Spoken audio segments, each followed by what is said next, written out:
"You're abandoning your family, Rebecca." My mom's voice thundered through the phone, cutting through the silence of my office. I pinched the bridge of my nose, already feeling the tension settle in. "Mom, I've explained this 100 times. I can't keep bailing Brian out. He's 30 years old. He needs to take responsibility for himself." Her response was immediate, sharp, and full of the same guilt-laden reproach I'd heard countless times before. "He's your brother. Family is supposed to help each other." I glanced at the neatly stacked paperwork on my desk, reminders of the long hours I worked to maintain my stability. "I've helped him, Mom. For years. This isn't about family. It's about the fact that he doesn't care. He spent all his savings, and now he expects me to clean up the mess. Again. My name is Rebecca, and for as long as I can remember, I've been the responsible one in the family. After my dad passed away when I was 10, I grew up fast, taking on more than most kids my age ever had to. Meanwhile, my brother Brian always had a knack for sliding by. Now at 30, he worked part-time at a convenience store and still managed to blow through his savings on expensive gadgets, nights out, and vacations he couldn't afford. When his landlord threatened to evict him, my mom didn't ask. She demanded that I cover his rent. I refused. That decision sent my mom and Brian into a tailspin. 2 days later, I woke up to a notification on my phone. My heart sank as I opened Facebook and saw a long post from my mom. Family should stick together, but sadly, not everyone believes that. Some people would rather abandon their own blood than lift a finger to help. It's a shame when greed comes before family values. I'm truly disappointed. The comments poured in. People I hadn't seen in years chimed in, offering sympathy and criticizing me for being selfish or uncaring. And then there was Brian's post. "I never thought my own sister would leave me out in the cold, but I guess money means more to her than her family. At least I know who really has my back. Thanks, Mom." The words stung, but not as much as the betrayal. They were painting me as a villain to everyone we knew, twisting the story to make me look heartless. I put my phone down and stared out the window, anger bubbling under the surface. I had sacrificed so much for them over the years, and this was how they repaid me? Publicly shaming me for setting boundaries? But as the anger settled into something sharper, I made a decision. If they wanted to turn this into a public spectacle, I was ready to fight back. After seeing those Facebook posts, I couldn't shake the anger coursing through me. I had tried so hard to be the dependable one, to take care of things for the family after my dad passed. But this was too much. I sat down at my kitchen table, my laptop open in front of me, replaying the past few years in my head. How many times had I stepped in to help Brian? Too many to count. When he lost his job 2 years ago because he stopped showing up, I covered his bills until he found another one. When his car broke down, I gave him the money to fix it, only to find out later he'd used it to buy concert tickets instead. And when he borrowed money to get back on his feet, it went straight to designer sneakers and online shopping. The worst part wasn't even Brian's irresponsibility. It was my mom's unwavering defense of him. "Boys are different," she'd say whenever I brought it up. "He just needs time to figure things out." That time had turned into years of excuses, and now, with those Facebook posts, she'd gone from making excuses to outright vilifying me. I opened my email, intending to respond to a work inquiry, but I couldn't focus. The knot in my stomach wouldn't let me move on. Enough was enough. Later that evening, I called a lawyer. I explained the situation, my voice shaking with frustration as I detailed the posts and the damage they had done to my reputation. "I can't just let them get away with this," I said, my anger barely contained. The lawyer listened patiently before responding. "Defamation cases can be tricky, but if their posts have caused you real harm, whether professionally or emotionally, you have grounds to act. Let's get started by gathering evidence." I hung up the phone, feeling a mixture of anger and relief. Finally, someone was on my side, but as I gathered screenshots of the posts, an idea struck me. My dad had left an inheritance for both Brian and me, one that was supposed to be protected until we turned 25. I hadn't thought about it in years, assuming my portion was safely sitting in an account. Curiosity got the better of me. I called the lawyer back the next day. "While we're at it, can you look into my inheritance? I just want to make sure everything's in order." "Of course," the lawyer replied. I didn't know it yet, but that request was about to unravel a much bigger betrayal than a few Facebook posts. A week after I had called the lawyer, I received an email that sent a chill down my spine. The subject line read, "Inheritance Investigation Findings." I clicked on it and read through the summary carefully. My lawyer had discovered that, for the past 5 years, Brian had been withdrawing money from what should have been my portion of the inheritance. The account had been managed by my mom until I turned 25, but it seemed that Brian had somehow gained access to it after that and had been dipping into it regularly. My hands trembled as I scrolled through the document. Thousands of dollars, gone. Money I'd never even known I had, used for who knows what. When I called my lawyer to get more details, his voice was calm but firm. "It appears that your brother accessed the account without your permission. It's a clear case of theft. He's taken a significant portion of what was rightfully yours."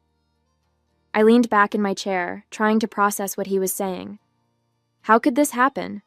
My mom was in charge of the account for years. She never said anything about Brian having access. "It's possible she didn't know," the lawyer said. "But it's also possible she trusted him to manage it responsibly. Either way, it's a serious breach."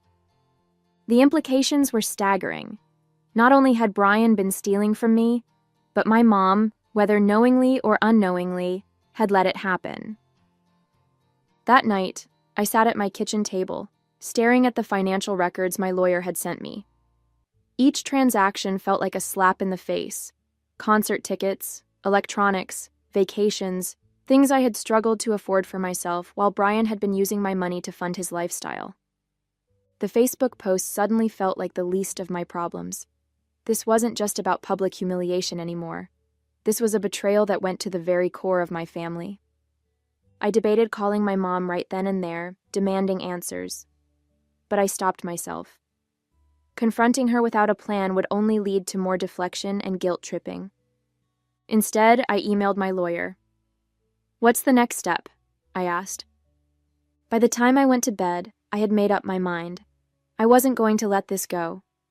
For years, I had been the one who sacrificed, the one who kept the peace while Brian got away with everything. Not anymore. As I turned off the light, one thought kept running through my mind. They're about to find out exactly who they're dealing with. The next day, I met with my lawyer in his office to discuss the next steps. The small room felt suffocating as I laid out every piece of information he had uncovered. "This isn't just about the inheritance," I said firmly. "Brian and my mom have crossed a line. Those Facebook posts were bad enough, but now I find out he's been stealing from me for years. I want to take action, serious action." My lawyer nodded, his expression calm and professional. "We'll start by filing for defamation based on the social media posts. But regarding the inheritance theft, we'll need to pursue a separate case. It's straightforward given the records we have, but it might get messy." "Messy doesn't bother me," I replied, crossing my arms. "I'm done letting them walk all over me." That evening, I called my mom. I needed answers, whether she was complicit in this or just blindly trusting Brian. "Hi, Mom," I said, my voice steady. "Rebecca," she answered quickly, her tone still carrying the usual edge of annoyance. "Are you calling to apologize? Brian is—" "Save it," I interrupted, cutting her off mid-sentence. "I have some questions about Dad's inheritance, specifically about why Brian has been accessing my portion." There was a long pause on her end. "What are you talking about?" she finally asked, her voice tinged with confusion. Or was it guilt? "I had a lawyer look into it," I said. "For the past 5 years, Brian's been withdrawing money from my share. Thousands of dollars, Mom. Did you know about this?" Her hesitation spoke volumes. "Rebecca, it's not what you think," she said finally. "Brian, he needed help. He promised me he'd pay it back." My chest tightened, a mixture of anger and disbelief washing over me. You knew? You knew he was stealing from me and you didn't say anything? I didn't think it was stealing, she said defensively. It's family money. He was in a tough spot, and I trusted him to handle it responsibly. I laughed bitterly. Responsibly? He's been blowing it on vacations and gadgets while I've been working myself to the bone, and you let it happen. Rebecca, please, she pleaded. You don't understand. Brian's been struggling. I thought you'd be okay without it. That's not your call to make, I snapped. I trusted you to protect that money and you handed it over to him like it was nothing. Do you have any idea how betrayed I feel right now? She tried to argue, but I couldn't listen anymore. This conversation is over, I said coldly. You'll be hearing from my lawyer. As I hung up, a wave of clarity washed over me. For years I had let them manipulate me, guilt me into submission. Not anymore. This wasn't just about reclaiming what was mine. It was about finally standing up for myself. The fallout from that phone call was immediate. The next morning, my phone lit up with missed calls and frantic messages from my mom. Her tone in the voicemails shifted between defensive and desperate. Rebecca, you can't do this. Brian didn't mean any harm. Followed by, let's just sit down and talk about this as a family. You don't need to involve lawyers. But I didn't respond. I felt a sense of control. This wasn't just about the money anymore. It was about setting boundaries, about making it clear that I wasn't going to be their doormat any longer. Brian, of course, took a different approach. Later that day, I logged into Facebook to find a new round of posts aimed at me. First, she refuses to help her own brother. Now she's threatening to sue her family over money. Greedy, selfish, and heartless. Some people really show their true colors when it comes to cash. I stared at the post, my jaw tightening. The comments were filled with the same crowd of enablers from before, chiming in with their unsolicited opinions. She sounds awful. Family should come first, no matter what. Brian, you're better off without her. And I took a screenshot and sent it to my lawyer without a second thought. The next day, I met with him again. We're filing both cases, he said.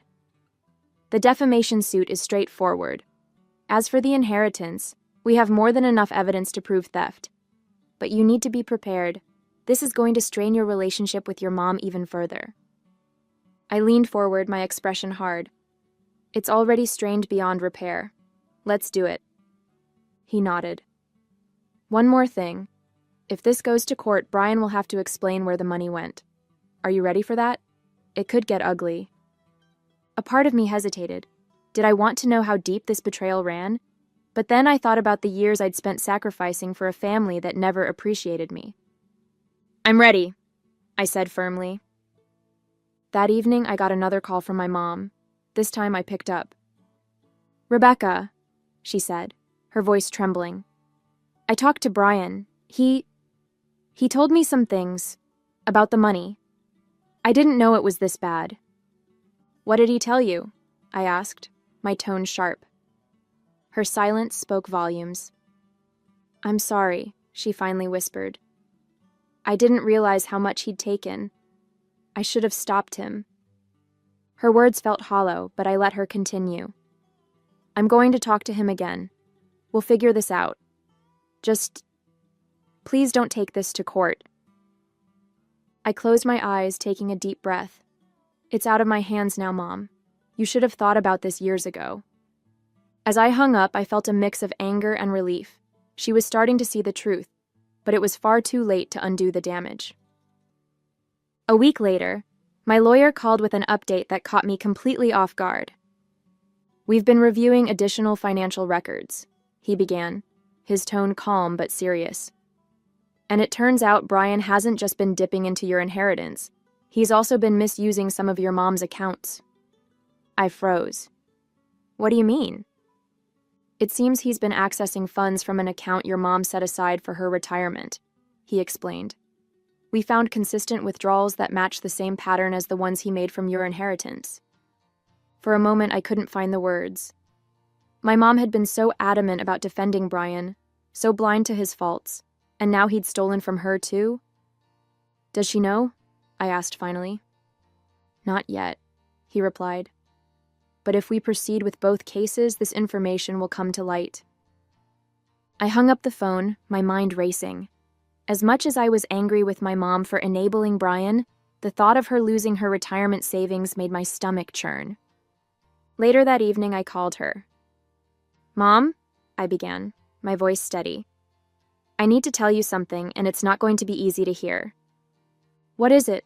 She asked, her tone weary. I explained what the lawyer had uncovered. The silence on her end was deafening. He took my money? She finally whispered, her voice shaking. Yes, Mom, I said, softening my tone. I didn't want to tell you this, but you deserve to know. Brian's been stealing from both of us. Her response was a mix of shock and devastation. I can't believe this, she said, her voice breaking. I trusted him. I trusted him with everything. You shouldn't have, I said gently. I know you love him, but you've been enabling him for years. This is what happens when there are no consequences. She began to cry, and for the first time I felt a pang of sympathy for her. As much as she had hurt me, she was also a victim of Brian's selfishness. What do we do now? She asked through her tears. We let the legal process play out, I said firmly. This isn't just about the money anymore. It's about accountability. The following days were tense. My lawyer filed both cases, and I could feel the weight of the upcoming confrontation pressing down on me. I knew it wouldn't be easy, but I also knew it was necessary. For years, I had allowed my mom and Brian to take advantage of my kindness. But this time, I was standing my ground. It was time for them to face the consequences of their actions, no matter how much it hurt. The first court date arrived sooner than I expected. Sitting in the courtroom, I felt a mixture of anticipation and dread. On one side, I wanted justice for what Brian had done, for the years of entitlement, for the theft, for the way he had painted me as the villain. But on the other side, I knew this process would be painful, dragging our family's darkest secrets into the light. When Brian entered the courtroom with my mom, his smug expression made my blood boil. He had the audacity to look bored, like this was just another inconvenience in his life. My mom, however, looked completely defeated. She avoided my gaze, her shoulders hunched as though the weight of everything had finally caught up to her. The lawyer presented the evidence methodically.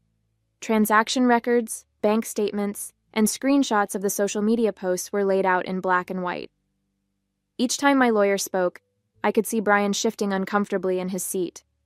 And when it came time for Brian to speak, his tone was predictably deflective. I didn't mean for things to get this far, he said, his voice dripping with faux sincerity. I was struggling, okay? I only took the money because I thought I could pay it back. But Rebecca doesn't understand what it's like to need help. She's always had everything together. My jaw clenched as I listened to his excuses. Struggling didn't explain the vacations, the gadgets, or the nights out. And as much as he tried to play the victim, the evidence told a different story. When the judge asked my mom to testify, she hesitated, glancing at Brian nervously. Finally, she spoke, her voice trembling. I trusted Brian, she admitted. I thought he'd use the money responsibly, but I didn't know how much he'd taken, or what he was using it for. I didn't realize how much he'd hurt Rebecca. Her words stung, but they also carried a glimmer of accountability. She was acknowledging the truth. The court ruled in my favor. Brian was ordered to repay the money he had stolen, and the defamation case was settled with a public apology that both he and my mom had to issue online. It wasn't a perfect victory. I knew it would take years for Brian to pay back what he owed, and the apology, while satisfying, didn't erase the damage they had done. But it was a start. As we left the courtroom, Brian shot me a glare. I hope you're happy, he spat. I am, I said simply, meeting his gaze without flinching. My mom lingered behind, her eyes filled with tears. Rebecca, I don't know how to make this right, she said quietly. You start by being honest, I replied. With me, with yourself, and with Brian. No more excuses.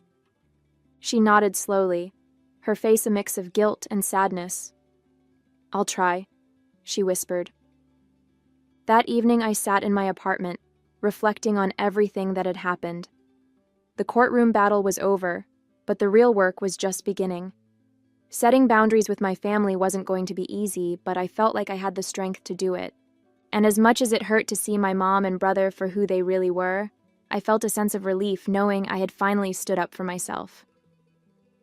In the weeks following the court ruling, life felt oddly quiet. I wasn't inundated with calls or messages from my mom anymore, demanding that I be there for Brian or solve their latest crisis.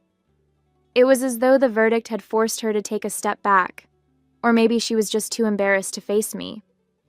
But the silence didn't feel empty. It felt like peace. One afternoon, as I sorted through my bills at the kitchen table, my phone rang. The caller ID flashed my mom's name. For a moment, I considered letting it go to voicemail, but something compelled me to pick up. Hi, Mom, I said, keeping my tone neutral. Hi, Rebecca, she replied, her voice hesitant. I've been thinking a lot about everything. About the inheritance, the court case, Brian. I waited, unsure of where this was going. I didn't want to believe it at first, she continued. But I can't ignore the truth anymore. You were right. About him, about me. I let him take advantage of you, and I stood by while he hurt you. I'm so sorry. Her words hit me harder than I expected.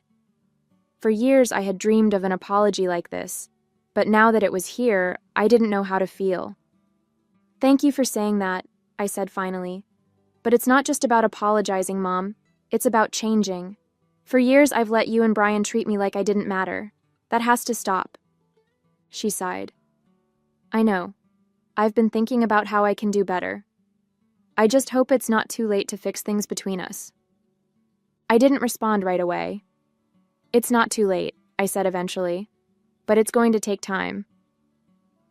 Meanwhile, Brian had gone radio silent. Part of me wondered if he was plotting some sort of revenge, but my lawyer assured me the legal agreements made it impossible for him to retaliate financially.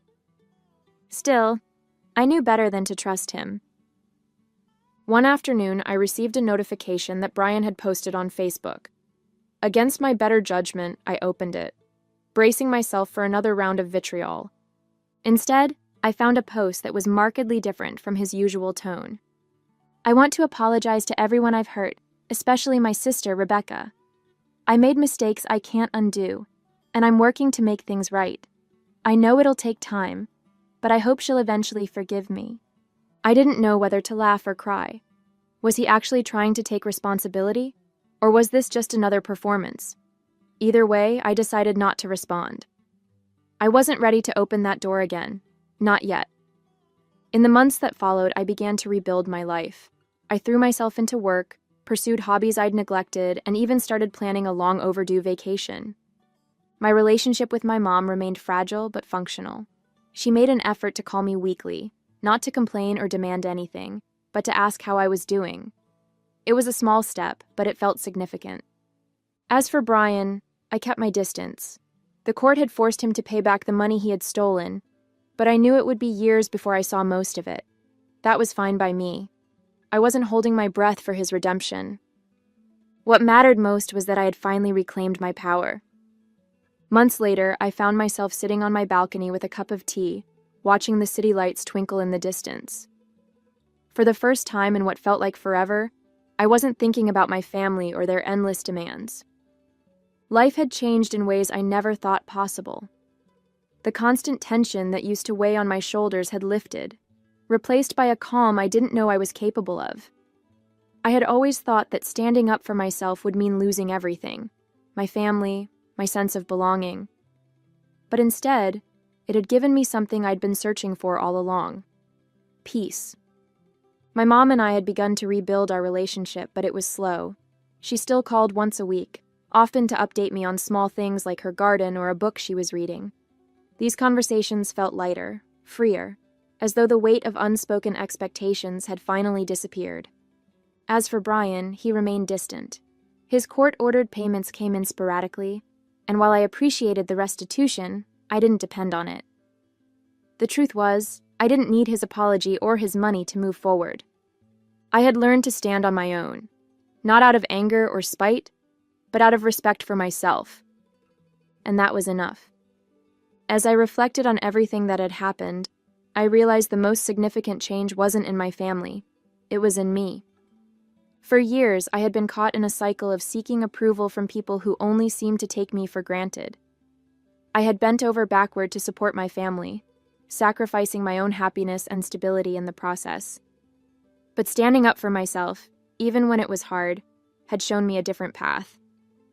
My mom's tentative efforts to rebuild our relationship were a small comfort.